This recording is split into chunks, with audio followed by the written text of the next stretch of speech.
guys, just wanted to give a little update, very small update on the layout. So did a little bit of work and I'll show you. We have a train moving here on one of the main lines, big long coal train. But what I wanted to point out was the one thing that I have added. So you see these little symbols here that I've drawn onto the foam, these little lightning bolts, okay? Those are markings for power taps. So today I added 2 new power tap locations at these locations. So here and there. And the reason was that I was experiencing a loss of power as the train was approaching this turnout here in the town of Logan. And so I was going, okay, I need to add some more power taps. Here's the thing though. So there's a power tap here on both of these lines, and then the closest power tap here is over there by the yard. And so this entire length of track around was probably losing power because of the length of the track. There was no power taps between there and over there. So this entire section here was probably losing power. It was probably, I don't know, the power amount was dropping to the point where the train would run fine here, but then as it got to about right here, where those power taps are, it would slow down.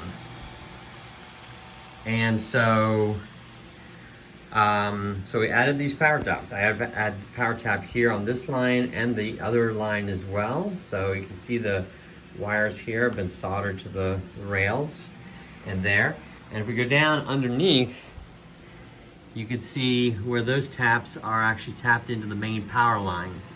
So these are called feeder wires, these little wires here, and they feed into the main power line, which runs throughout the entire underside of the layout. It's kind of like the power lines that run to your house are underground or above ground on telephone poles, and then your house taps into those. So it's the same kind of thing, same concept.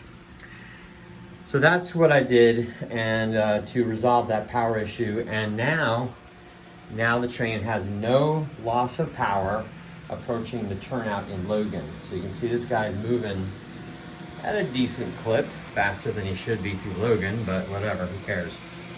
And there's no power dip at all.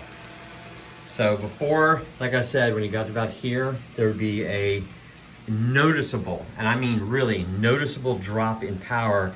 The locomotive would just like slow down. And if it was going really slow, it would actually just completely stop because it wouldn't have the power to keep going. So that's the little update for you.